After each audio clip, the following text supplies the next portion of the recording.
فَلَقْتَحَمَ الْعَقَبَةَ، میرے اللہ تعالیٰ نے ہمیں ایک خوبصورت حکم دیا ہے غریبوں کی امداد کے لیے.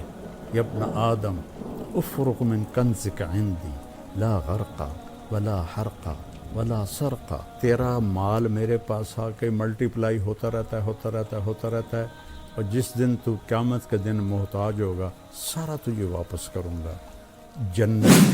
میرے اللہ تعالیٰ نے ہمیں ایک خوبصورت حکم دیا ہے غریبوں کی امداد کے لیے، اور اس کے لیے بڑی خوبصورت تعبیر ہے جو پورے قرآن میں اور کسی عمل کے لیے نہیں ہے.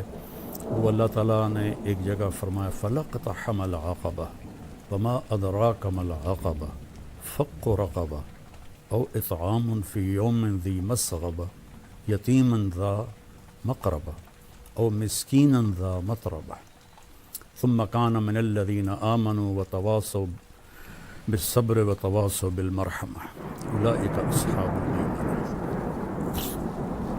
اللہ تعالیٰ نے اعمال کے لیے ترغیب کے لیے مختلف تعبیرات استعمال کی ہیں. یہ بالکل انوکھی تعبیر ہے مال کو خرچ کرنے کے لیے کہ کیوں نہ گھاٹی کو کیوں نہ کودا وہ گھاٹی پر میں. اس کی ہم آج اس کی طاقت کو سمجھ نہیں سکتے کہ آج جہاز ہیں، گاڑیاں ہیں، موٹریں ہیں، پل بن گئے ہیں. تو اس کو 1400 سال پیچھے لے جائیں کہ سفر ہے، آگے چڑھائی بھی ہے، آگے کھائی بھی ہے، اور اس کھائی کو پار بھی کرنا ہے. کوئی پل نہیں ہے، جہاز نہیں ہے، گھوڑا ہے. یہ ہوتا تھا کہ پھر نیچے اتر کر پیدل دوسری چڑھائی پہ چڑھتے تھے. کچھ لوگ ایسے ہوتے تھے جو گھوڑے کو اٹھاتے تھے پیچھے سے لا کر، وہ چھلانگ لگاتا تھا اور اس میں جان کا بھی خطرہ ہوتا تھا کہ گھوڑا نیچے گر سکتا ہے، اور وہ پھر الحمدللہ پار اگلے کنارے پر جا کر گھوڑا اترتا تھا. تو اس میں اشارہ ہے کہ تمہاری طبیعت پر یہ مشکل کام بتا رہا ہوں. کیا ہے کہ انسان کو پیسے سے پیار ہے. اس لیے اللہ نے پورے قرآن میں بِأَمْوَالِكُمْ وَأَنفُسِكُمْ وَجَاهِدُوا فِي سَبِيلِ اللَّهِ بِأَمْوَالِكُمْ وَأَنفُسِكُمْ وَتُجَاهِدُونَ فِي سَبِيلِ اللَّهِ بِأَمْوَالِكُمْ وَأَنفُسِكُمْ. اللہ نے پیسے کو پہلے ذکر کیا ہے، جان کو بعد میں ذکر کیا ہے. حالانکہ جان کی قیمت زیادہ ہے، پیسہ تو اس کے مقابلے میں کچھ بھی نہیں ہے. لیکن انسان ایسا حریص ہے کہ اپنی جان کو پیسے پہ لٹا دیتا ہے. خاص طور پر جو آج کی دوڑ لگی ہوئی ہے، لوگوں کو نہ اپنی صحت کی پرواہ ہے، نہ بچوں کی پرواہ ہے، نہ گھر کی پرواہ ہے، بس سارا دن پیسہ پیسہ پیسہ. تو پھر اسے خرچ کرنا مشکل ہوتا ہے. تو اس لیے اللہ نے یہ ایک خوبصورت تعبیر دی، لگاؤ چھلانگ. ہماری پنجابی ایک مثال ہے، جھگی پھوک تماشا ویکھ.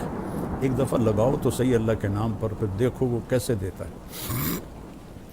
تو پھر فرمایا کہ وما ادراک ما العقبہ، تمہیں پتہ ہے وہ کون سی گھاٹی ہے جس کو چھلانگ لگا کے پار کرنا ہے؟ وہ ہے فق و رقبہ. جن لوگوں کی گردنیں پھنسی ہوئی ہیں، کوئی بیماری میں ہے، کوئی قرضے میں ہے، کوئی قید میں ہے، کوئی کسی مشکل میں ہے، جس کی بچی جوان بیٹھی ہے، ہاتھ میں ایک پیسہ نہیں ہے، کوئی بیمار ہے، علاج کے لیے کچھ نہیں ہے. کتنے مسائل ہیں کہ گردنیں پھنسی ہیں. کوئی قرض میں ڈوبا ہوا ہے تو اس کی گردن پھنسی ہوئی ہے. تو اس کو اللہ نے پہلے فرمایا گردنوں کو آزاد کروانا، گردنوں کی گرہ کو کھولنا. فق و رقبہ، اس کو رقبہ کہتے ہیں. فق و رقبہ، گردنوں کو فق کہتے ہیں کھولنے کو. تو اگر آپ اپنے چاروں طرف نظر دوڑائیں تو کروڑوں نہیں اربوں انسان ہیں جن کی گردنوں میں پٹا پڑا ہوا ہے مختلف مصائب کا، مسائل کا. چونکہ سود کی وجہ سے پیسہ سمٹ کے چند ہاتھوں میں آ گیا ہے، اور عموماً لوگ روٹی سے بھی محروم ہیں. ان کا فق و رقبہ، گردنیں چھڑانا. او اطعام فی یوم ذی مسغبۃ،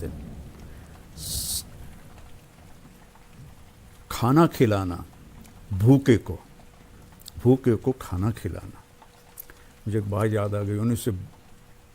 1982 میں نظام الدین گیا تھا ایک چلے کے لیے.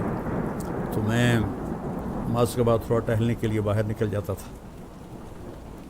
ایک دفعہ جب گزرا تو ایک فقیر بیٹھا تھا سفید داڑھی, تو کہنے لگا کھانا کھلا دو بابا بیٹا. تو میں نے آزمانے کے لیے کہا آپ کھائیں گے؟ کہا ہاں جی. میں نے کہا آؤ. تو میرے ساتھ جلدی سے اٹھ گیا. میں گیا آگے ایک اچھا سا ہوٹل تھا, میں اسے وہاں لے گیا. میں نے کہا بابا جی کیا کھاؤ گے؟ کہنے لگا بریانی کھاؤں گا. تو میں نے بریانی کا آرڈر دیا, ایک بڑی پلیٹ آئی, اس پر ایسے ٹوٹ کے پڑا. میں نے پوچھا اور منگاؤں؟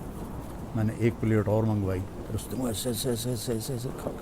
جب وہ کھا کے اس نے سر کر کے کہا الحمدللہ بیٹا آج 3 دن کے بعد کھایا ہے. اور اس سے پتہ نہیں کتنے پڑے ہوئے بھوکوں کو کھانا کھلانا. یتیم ذا مقربہ, یتیم بھی ہے رشتہ دار بھی ہے, اس پہ خرچ کرنا. مسکیناً ذا متربہ, مسکین جو مٹی میں مٹی ہو کے پڑا ہوا ہے, جو ضرورت تو کیا اس کے پاس سانس لینے کے لیے بھی دم گھٹ رہا ہے اس کا. ان کو میرے اللہ ان اعمال کو سب مال خرچ کرنے کے لیے ہیں. اس کو اللہ نے کہا گھاٹی پھلانگنا, چھلانگ لگانا. منزل تو اسی وقت ملتی ہے جب آدمی گھاٹیاں پار کرتا ہے. اور شیطان کہتا ہے, ایک دفعہ شیطان کی ملاقات ہوئی اللہ کے محبوب صلی اللہ علیہ وسلم سے. تو آپ نے پوچھا تیرے دشمن کتنے ہیں؟ کہنے لگا 15. آپ نے پوچھا کون کون سے ہیں؟ تو سب سے پہلا نمبر تو آپ کا ہے. پھر اس نے گنوائے تو اس میں ایک یہ تھا, وہ سخی جو اللہ کے نام پر بے دھڑک خرچ کرتا ہے وہ بھی میرا دشمن ہے. اور ایک اور یاد آ گیا, اور وہ بندہ یا بندی جو ہر وقت باوضو رہتا ہے وہ بھی میرا دشمن ہے, اس سے بھی مجھے ڈر لگتا ہے. اور شیطان نے کہا کہ میں سخی نافرمان سے ڈرتا ہوں اور بخیل عبادت گزار سے نہیں ڈرتا, کہ مجھے ڈر ہوتا ہے کہ اس کی سخاوت اسے جنت میں لے جائے گی, یہ جتنے بھی سجدے کر رہا ہے اس کا بخل اسے جہنم میں لے جائے گا. تو اللہ کے نام پہ خرچ کرنا, وما تقدموا لانفسکم من خیر تجدوہ عند اللہ وخیرا واعظم اجرا. جو میرے نام پہ خرچ کرو گے کل قیامت کے دن مجھ سے لے لینا. اس ایک حدیث بھی یاد آ گئی بڑے مدت کے بعد, یا ابن آدم افرق من کنزک عندی لا غرق ولا حرق ولا سرق اوفیکہ یوم تکون احوج الیہ. میرے بندے اپنا مال میرے خزانے میرے بینک میں جمع کرا دے. آج کی زبان میں ترجمہ کروں, اپنا مال میرے بینک میں جمع کرا دے. نہ یہ کرپٹ ہوتا ہے, نہ یہ ڈوبتا ہے, نہ یہ جلتا ہے, نہ اس سے آگ لگتی ہے, نہ یہ پانی میں ڈوبتا ہے, اور نہ یہ ناکام ہوتا ہے, بلکہ تیرا مال میرے پاس آ کے ملٹیپلائی ہوتا رہتا ہے. اور جس دن تو قیامت کے دن محتاج ہوگا سارا تجھے واپس کروں گا جنت کی شکل میں. تو رمضان کے مہینے میں زکوٰۃ دی جاتی ہے. تو میری سارے بہن بھائیوں سے جہاں جہاں میری آواز جا رہی ہے گزارش ہے کہ زکوٰۃ بھی دیں, زکوٰۃ کے اوپر بھی دیں. اللہ کے فضل و کرم سے میں پچھلے 40 سال سے لوگوں میں اپنی ہمت کے مطابق مال تقسیم کرتا رہا. پھر اللہ تعالیٰ نے بچے جوان ہوئے, ساتھی مل گئے, تو ہم نے فاؤنڈیشن کی بنیاد رکھی 3 سال پہلے. تو اب اللہ کے فضل و کرم سے اس کی شاخیں دنیا میں پھیل رہی ہیں اور ملک میں بھی خدمات ہو رہی ہیں. ابھی بھی ہماری فاؤنڈیشن نے 2000 گھروں میں راشن تقسیم کیا. ہماری فاؤنڈیشن تلمبا میں ہے, لیکن ہماری ٹیم کہاں گئی؟ جنوبی پنجاب, سندھ, بلوچستان. وہ جھونپڑیوں میں رہ رہے ہیں لوگ اور ایک ایک دانے کو ترستے ہیں, ان تک جا کر پہنچایا راشن. اگر آپ کا تعاون اور ہوتا تو ہم 2 لاکھ گھروں تک پہنچ جاتے, کہ ہم تو اتنا ہی خرچ کرتے ہیں جتنا بھائی دوست بہنیں ہماری مدد کرتے ہیں. اور میرے نبی نے سب سے پہلے یہ میرے نبی نے کیا ہے کہ آپ نے اصحاب صفہ کی کفالت فرمائی, اور روزانہ رات کو آپ مدینے والوں کو جمع کرتے اور کہتے بھائی یہ غریب لوگ ہیں, کون کھانا کھلانے لے جائے گا؟ کوئی 1 لے جاتا, کوئی 10 لے جاتا, کوئی 2 لے جاتا. حضرت سعد ابن عبادہ بڑے مالدار تھے, وہ کبھی کبھی سب کو لے جاتے تھے. یا رسول اللہ سارے ہی میرے پاس بھیج دیں. تو یہ روزانہ کی آپ کی رفاہی محنت تھی غریب لوگوں کے لیے. اور یمن کے لوگ آئے تو ان کے چہرے کی کھال پھٹی ہوئی خشکی کی وجہ سے، تو آپ لرز گئے اور آپ نے فوراً جمع کیا مدینے والوں کو اور ان کے لیے چندہ مانگا. تو یہ میں اپنے لیے تو میرے مدرسے پچھلے کتنے سالوں سے اللہ مجھ سے کام لے رہا ہے، میں نے کبھی اس طرح بیٹھ کے مدرسوں کے لیے چندہ نہیں مانگا. لیکن جب سے یہ غریبوں کی دعائیں سنی اور ان کی ضرورتوں کو پورا ہوتے دیکھا. کل ہی ایک عورت میرے پاس آئی کہ جی یہاں گلیوں میں مانگتی پھرتی ہے، کہنے لگی جی میں کرائے پہ رہتی ہوں، 5,000 کرایہ مہینے کا، وہ کیا ہوگا جس کا کرایہ 5,000 ہے. تو 3 مہینے سے کرایہ نہیں دیا اور اب مالک مکان نے کہا کہ گھر خالی کر دے، میں بیوہ ہوں، میرے پاس کچھ بھی نہیں، تو میرا 3 مہینے کا کرایہ دے دو. تو میرے آنسو نکل آئے. میں نے 15,000 اس کو پکڑایا تو میرے پاؤں میں گر گئی. میں نے کہا 15,000 کیا چیز ہے، میرے پاؤں میں گر گئی. ایسے کروڑوں لوگ ہیں اور اللہ ہمیں توفیق دے رہا ہے. ہم غزہ بھی پہنچا رہے ہیں، اللہ کے فضل و کرم سے ہمارا لنک بن گیا ہے، وہاں بھی ہماری امداد جا رہی ہے. اور ساتھ ہی ہمیں وہ غزہ کے نام پر بھی تعاون کر رہے ہیں. اور یہاں جو ہماری فاؤنڈیشن ہے اس کے لیے بھی تعاون کی میں درخواست کروں گا. کینیڈا میں بھی ہمارا دفتر ہے، کینیڈا والے وہاں جمع کرا دیں. پاکستان والے ہمارے تولمبے میں دفتر ہے، وہاں جمع کرائیں اور کھل کے جمع کرائیں. یہ سارا آپ کا مال ہے جو آخرت میں آپ کے لیے جمع ہو رہا ہے.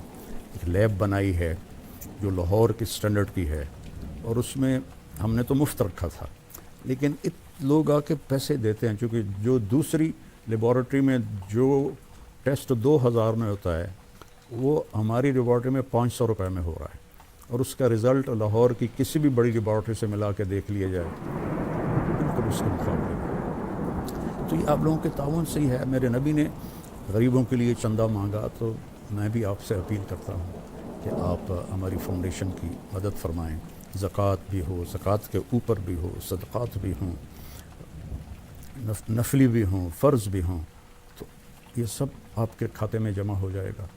اور میرے نبی کا فرمان ہے کہ سخی اللہ کے قریب ہے، لوگوں کے قریب ہے، جنت کے قریب ہے، دوزخ سے دور ہے. اور بخیل آدمی اللہ سے دور ہے، جنت سے دور ہے، لوگوں سے دور ہے، جہنم کے قریب ہے. تو آؤ بھائی بہنوں، جنت کا سودا کریں اور اپنے اللہ کو راضی کریں اللہ کے نام پہ خرچ کر کے.